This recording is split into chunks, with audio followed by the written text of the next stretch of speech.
Hi friends, എല്ലാവർക്കും എൻ്റെ YouTube ചാനലിലേക്ക് സ്വാഗതം. ഞാൻ കുറച്ച് ഗ്യാപ്പായിപ്പോയി, കാരണം വേറെ വർക്കിൽ തിരക്കിലൊക്കെ ആയിരുന്നു. അതുകൊണ്ട് ഇച്ചിരി നീണ്ട ഗ്യാപ്പായിപ്പോയി. അതിൽ ക്ഷമ വഹിക്കണം. എന്തായാലും തെറ്റ് തിരുത്തി ഇനി പെട്ടെന്ന് പെട്ടെന്ന് വീഡിയോ ഇടാൻ ശ്രമിക്കാം. പിന്നെ നമ്മളൊന്നൊരു പുതിയ റെസിപ്പി ആയിട്ടാണ് വന്നേക്കണേ. ഒരു അടിപൊളി റെസിപ്പിയായിട്ട് കൂന്തൽ ഫ്രൈ.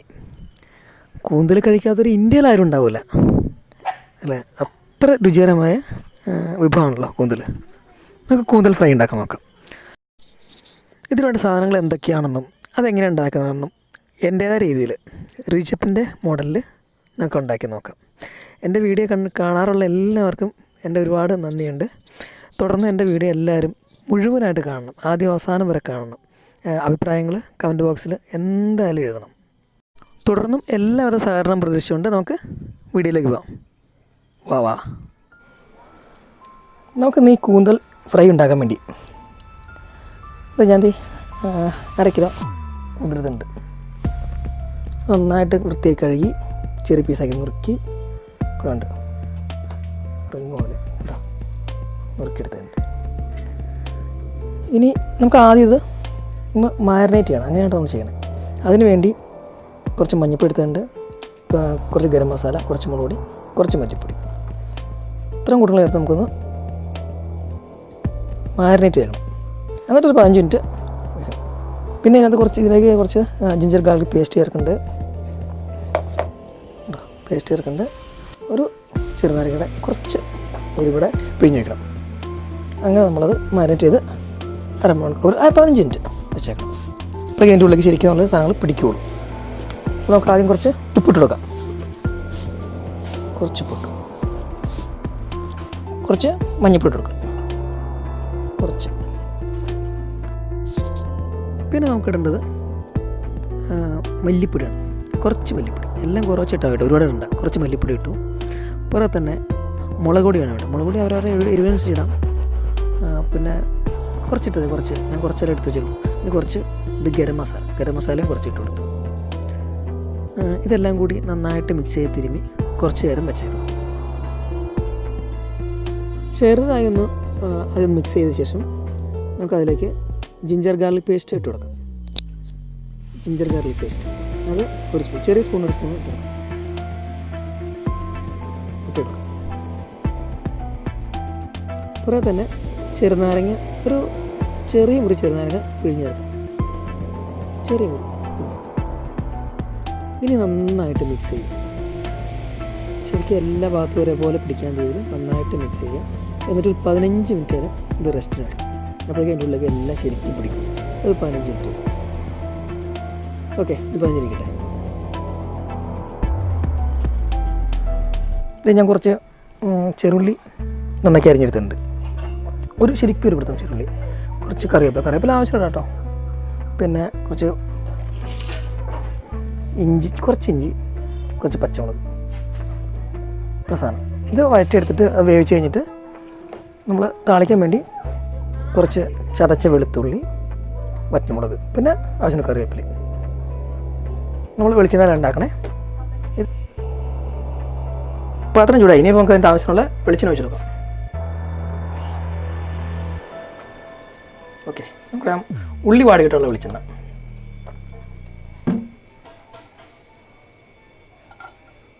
ഇഞ്ചി ഇട്ടു, പച്ചമുളക് ഇട്ടു,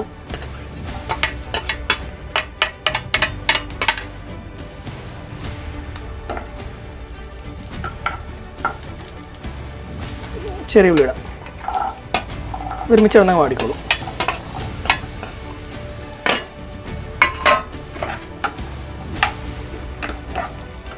ഇനി ഇതിനാവശ്യം മാത്രമുള്ള കുറച്ച് ഉപ്പ് അതിനകത്ത് ഇട്ടെടുക്കാം. കുറച്ച് ഈ ഉള്ളിക്ക് ഇതിനൊക്കെ ആവശ്യമാണ്. നന്നായിട്ട് വഴന്ന് വരണം ശരിക്കും.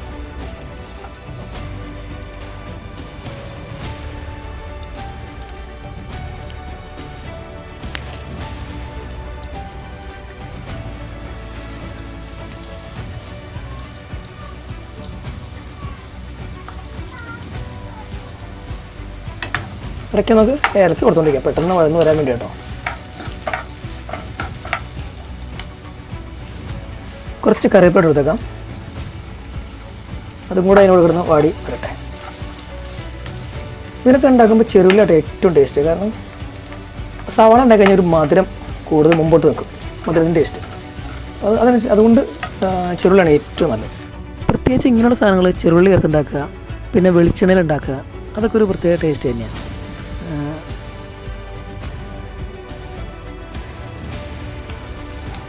പിന്നെ ഇതിലേക്ക് ഒരു കാര്യം പറയാൻ മറന്നുപോയി, പച്ചക്കുരുമുളക് ചതച്ച് ചേർക്കാം. ഇപ്പോൾ ഞാനിപ്പോൾ എൻ്റെ അടുത്ത റെസിപ്പികളിലൊക്കെ പച്ചക്കുരുമുളക് ചേർക്കുന്നുണ്ട്. അതിന് കാരണം എന്ന് വെച്ചാൽ ഈ പച്ചക്കുരുമുളകൊക്കെ ഒരു സീസണിലല്ലേ കിട്ടുള്ളൂ അല്ലേ. എൻ്റെ വീട്ടിലൊക്കെ ഇപ്പോൾ എന്തായാലും എൻ്റെ വീട്ടിലൊക്കെ ഇപ്പോഴേ ഉള്ളൂ. ഇനി കുറച്ച് നാൾ കഴിഞ്ഞ് കഴിഞ്ഞാൽ അതൊക്കെ ഉണങ്ങി പിന്നെ കുരുമുളക് പൊടിയാവും. പിന്നെ കുരുമുളക് പൊടി ഇട്ട് കഴിഞ്ഞാൽ പുകച്ചിലും കുത്തും കൂടുതലായിരിക്കും. അതിലൊക്കെ ഒരുപാട് നല്ല പച്ചക്കുരുമുളക് ചതച്ചുണ്ട്. അതുകൊണ്ട് തന്നെയാണ് കുരുമുളകാണെങ്കിലും മുഴുവൻ കുരുമുളക് എടുത്ത് ചതച്ച് നമ്മൾ ചേർക്കണം. പച്ചക്കുരുമുളക് ചതച്ച് കഴിഞ്ഞാൽ അതിനൊരു പ്രത്യേക ടേസ്റ്റും കൂടി കേട്ടോ. അതൊരു നുള്ള് ഒന്ന് ചതച്ച് ചേർക്കാം അവസാനം. നമുക്കിതിലേക്ക് ചതച്ച് ചേർക്കണേ കുരുമുളക് ചേർക്കാം. ഒരു ചെറിയ സ്പൂൺ, 1/2 സ്പൂൺ കേട്ടോ, ഒത്തിരി വേണ്ട. ഉള്ളി എരിവ് കൊടുക്കും, ഇളക്കി കൊടുക്കാം. നന്നായിട്ട് ഇളക്കി കൊടുക്കാം.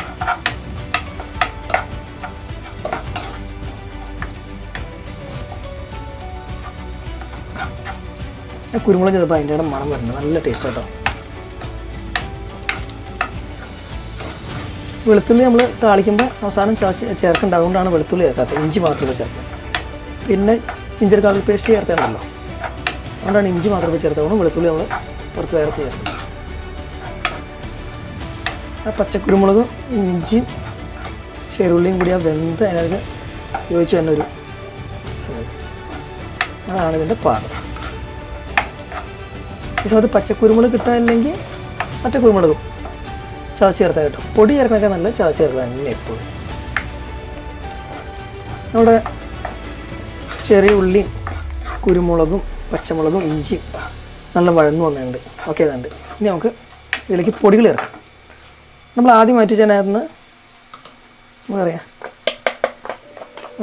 ബാക്കി വന്ന മഞ്ഞൾപ്പൊടി, മുളക് പൊടി, മല്ലിപ്പൊടി അത് മൊത്തം അങ്ങോട്ട് കൊടുത്തു. മതി, ഒരുപാട് വേണ്ട, ആ കളറിന് വേണ്ടി. നമുക്ക് എന്തെങ്കിലും പൊടി മല്ലിപ്പൊടി കുഴ തോന്നുകയാണെങ്കിൽ നമുക്ക് ഇച്ചിട്ട് കൊടുക്കാം. നമ്മൾ മാരിനേറ്റ് ചെയ്ത് വെച്ചതുകൊണ്ടാണ് ഞാൻ ചെയ്യുന്നത്. മുളക് പൊടി എന്തായാലും കൂടുതൽ ചേർക്കണ്ട, കാരണം നല്ല എരിവ്. കുരുമുളക് ഇട്ടുണ്ട്, നല്ല അത്യാവശ്യം എരിവുള്ള പച്ചമുളക് ഇട്ടിട്ടുണ്ട്, 2 പച്ചമുളക് ഇട്ടിട്ടുണ്ട്, പിന്നെ ഉണ്ടാവും. ഇപ്പോൾ പൊടിയുള്ള പച്ചമുളകൊക്കെ മാറി. ഇനി നമുക്ക് അതിൽ കൂന്തലിട്ട് കൊടുക്കാം. കൂന്തലിട്ട് കൊടുത്തു, ഒന്ന് ഇളക്കി കൂട്ടാം കേട്ടോ. ഇത് വേവാൻ വേണ്ടി ഒരു കുറച്ച് വെള്ളം ഒഴിച്ച് കൊടുക്കാം. വേവാനുള്ള വെള്ളം മാത്രം, ഇത്തിരി വെള്ളം ചേർത്ത് വയ്ക്കാം. മതി, അത്ര മതി. അതിനകത്ത് കുറച്ച് വെള്ളം ഇറങ്ങുമല്ലോ, അപ്പോൾ അത്ര വെള്ളം ചേർത്താൽ മതി. ഇനി ഒന്ന് ഇളക്കിയിട്ട് മൂടി വെച്ച് വേവിച്ചെടുക്കാം. നമുക്കത് മൂടി വയ്ക്കാം. ഇവിടെ നിന്ന് വേവട്ടെ, ഇവിടെ നിന്ന് കുറച്ച് നേരം വേവട്ടെ. നമുക്ക് തുറന്നു നോക്കാം. വെച്ചിട്ട് കുറച്ച് നേരമായി, തുറന്നു നോക്കാം എന്താണ് അവസ്ഥ നോക്കട്ടെ.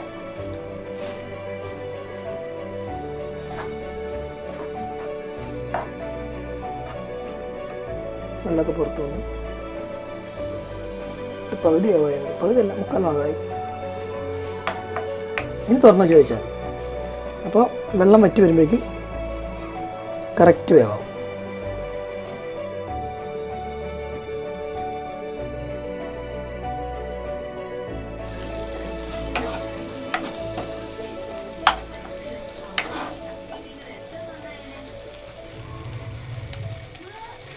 വെള്ളം വറ്റി എണ്ണ തെളിഞ്ഞ് വരുന്നുണ്ട്,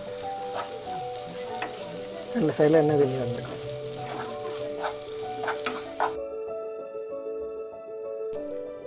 ഇതെല്ലാം വെള്ളമൊക്കെ വറ്റി എണ്ണയൊക്കെ തെളിഞ്ഞ് വരും.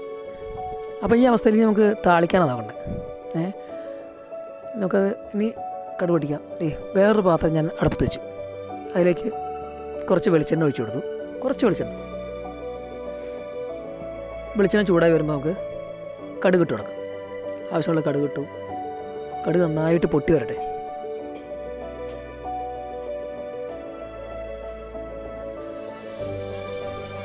ഓക്കെ, കടുകൊക്കെ നല്ലോണം പൊട്ടി വന്നിട്ടുണ്ട്.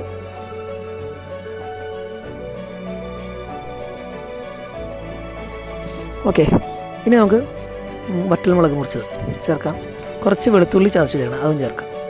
അതൊന്ന് വാടി വരുമ്പോൾ പുറകെ നമുക്ക് കറിവേപ്പില നമുക്ക് ആവശ്യത്തിന് ചേർക്കാം കേട്ടോ. ഒരു തുള്ളി കറിവേപ്പില ഇട്ട് ശരിക്കും മിക്സ് ചെയ്തെടുക്കാം. ശരിക്കും മൂത്ത് വരുമ്പോൾ നമുക്ക് അതിലേക്ക് വെച്ചെടുക്കാം. ഞാൻ ഒഴിക്കണ വീഡിയോ എടുക്കാൻ പറ്റില്ല കേട്ടോ, കാരണം ക്യാമറ അന്നേരം ഓഫായിരുന്നു, ഓണമെന്ന് ഓർത്ത് എടുക്കാൻ പറ്റില്ല. ഇനി നന്നായിട്ട് മിക്സ് എടുക്കാം. അപ്പോൾ നമ്മുടെ കറി ഓക്കെ ആയി. ഒന്ന് ശരിക്കും ഒന്നുകൂടെ ഒന്ന് ഡ്രൈ ആക്കണമെങ്കിൽ ഡ്രൈ ആക്കി എടുക്കാം. നന്നായിട്ട് ഇളക്കി കൂട്ടി ശരിക്കും ഡ്രൈ ആയി. നമ്മുടെ കറി ഓക്കെ, സ്വാദിഷ്ടമായ കൂന്തൽ ഫ്രൈ റെഡി. നമുക്ക് മറ്റൊരു പാത്രത്തിലേക്ക് മാറ്റാം. സെർവിങ് ഡിഷിലേക്ക് മാറ്റി നല്ല ചൂട് ചോറിൻ്റെ കൂടെയോ ചപ്പാത്തിയുടെ കൂടെയോ പൊറോട്ടയുടെ എന്തിൻ്റെ കൂടെയും കഴിക്കാൻ സൂപ്പറാണ്.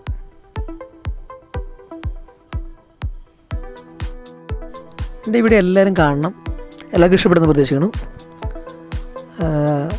കണ്ട് മറ്റുള്ളവർക്ക് ഷെയർ ചെയ്ത് കൊടുക്കണം. ഇഷ്ടപ്പെട്ടാൽ ലൈക്ക് ചെയ്യണം, സബ്സ്ക്രൈബ് ചെയ്യണം. ഇതുപോലെ വെറൈറ്റി ആയ പുതിയ വീഡിയോ ആയിട്ട് ഞാൻ ഉടനെ തന്നെ വരാം. ഓക്കെ, ഇനി നല്ലൊരു വീഡിയോ ആയിട്ട് വരുന്നവരെ എല്ലാവർക്കും നല്ല ദിനം ആശംസിക്കുന്നു.